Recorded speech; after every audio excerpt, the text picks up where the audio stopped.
Hey, Curtis with Fly Fish Food. If you've ever fished damsels, you know how frustrating it can be if your damsels sink too quickly or too slowly. This is a balanced damsel with just enough to keep it in the zone. That's a big brown.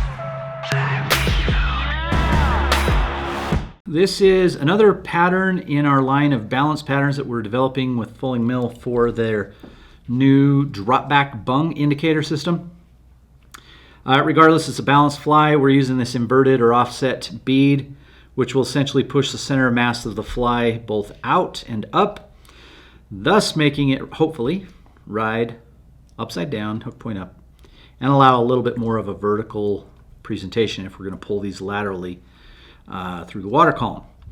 And so again, this with indicators, it's kind of nice to have a balanced style pattern, which is why I've done that with this. And special bonus effect here is that we do have, Semperfli now has a pale watery olive color thread, which is a very fluorescing friendly thread. Wapsi's unable to get that anymore, and so Semperfli has it. So check that one out. The link for this thread and all the materials can be down in the description below. So we're just going to go ahead and attach our thread and build up a little thread dam behind that bead and get it locked in place.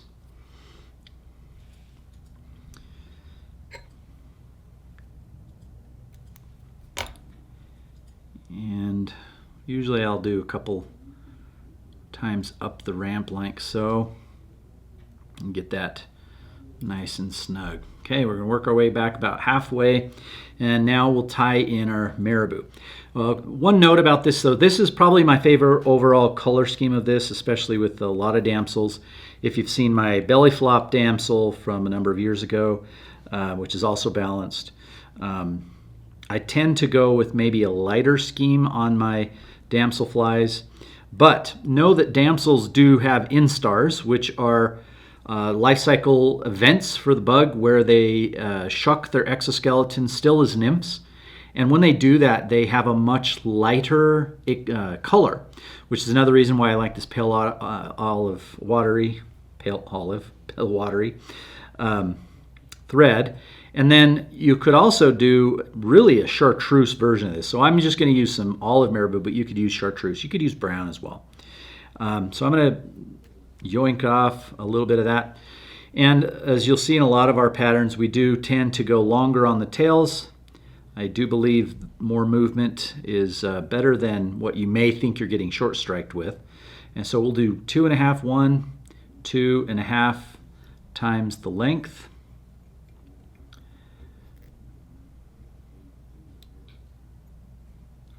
Okay, so pretty hefty length there. And then I'll just chop this off right here. And the reason I want to do that is so that I can tie in my body and not have a whole lot of buildup there. Then the other thing I'll do, in order to make this not foul, you can go down the bend of the hook just ever so slightly and lock that in place a little bit more. So now that we've done that, we're going to tie in the body material. What I'm using here, it's actually this is great. It's a D, so it's half round body glass in the micro color. This one, and by D, you can see there that the cross section is the shape of a D. And there's a couple different ways you can tie this in, because we can't really tie it in with the body and go back over it. It's going to be too thick. So what I'll do is I'll either heat this up with a lighter and then yank it so that it makes it thinner. Or you can just come in here with some really good sharp scissors and cut it at a real extreme angle like that. There you go. And then this will allow us to tie that in with not as much build up there at the tail. So I'm just going to carefully but firmly tie that in. And so we'll get a little bit of a bump, but I can kind of offset that by building up a thread body just a little bit to create not as big of a step down. There we are, nice and uniform. Now I'll just take this And the other secret is you use a lot or as much pressure as you can at the beginning and then loosen that as you go so you get the taper. So because I've got that really tight in there well, I'm going to just stretch this as far as I dare and then just wrap this around.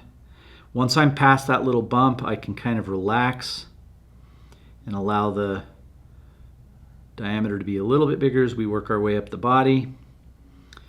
And I'm going to go all the way just about 1 segment worth before the bead. And you'll want to do a couple of wraps in front or in back, then a couple in front. And then in order to really get this tight and clean, you need some really good scissors like these Renameds, and then you pull this and clip it. And that will just snap right back into the thread pretty much, and you're set. So now we're going to do a dubbing loop. So you grab whatever dubbing loop tool that you like. In this case, I'm just going to use this little Wasatch one. All the materials and everything will be listed in the link below. I don't need much, so maybe a couple of hooks length, shank length. And then the dubbing here is becoming one of my favorites overall. This is a Fulling Mill product called Ultra Nymph Dub. This is Psychedelic Olive. It's a multicolor. It's got a lot of different colors in there to create one color. And I believe that's called spectrumized. And then I'm going to grab the fibers here and then just introduce them into my loop. You only need two very reasonable clumps. We're not creating a whole body, just like that. Spin it up. Now this one I want a little bit looser, so I'm not going to spin as much. And then I'm going to also grab my little Stomfo twister, and I'm going to hold my finger and then pull perpendicular away from my finger back towards the tail and everything. And this is going to kind of create a little bit of almost a soft hackly style dubbing loop. So it's more on the one side over here, over here, than it is on that side. And then I will just use that. And if you hold your finger right there, you can actually get 2 wraps very nicely. And we'll get my thread out of the way. And that is it. So we'll tie that off. Couple in front, couple in back. Trim off the excess. And then I like to throw down a number of thread wraps to allow us to see that thread before I whip finish. We're going to do it two, 3 turns.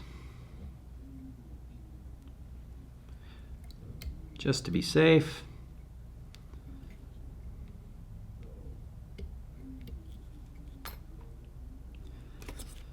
It always helps to have really clean, sharp scissors to make these types of cuts. And you can grab your dubbing teaser tool if you'd like. Kind of just gently brush that out.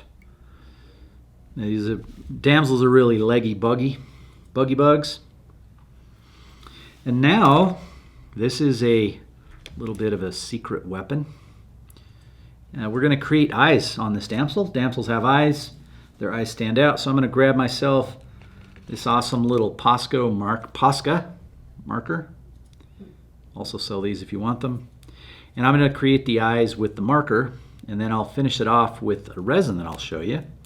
And these markers they're kind of, a lot of the ink will come out if you're not careful. So just tap that on there on both sides.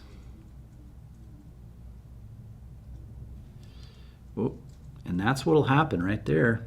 See, I gave him a little bit of mascara run because it caught on to a piece of dubbing. So like I said, no matter, now we gotta let this dry.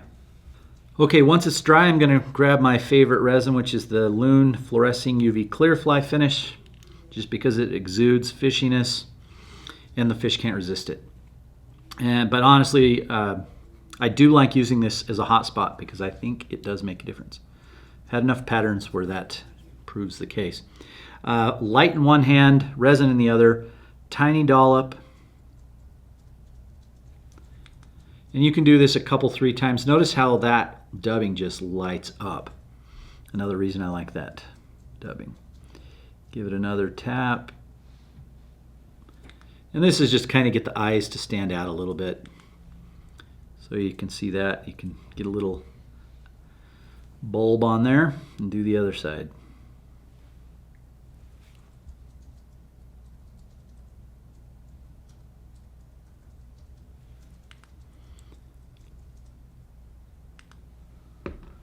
Okay, so we got our little bug eyes going on.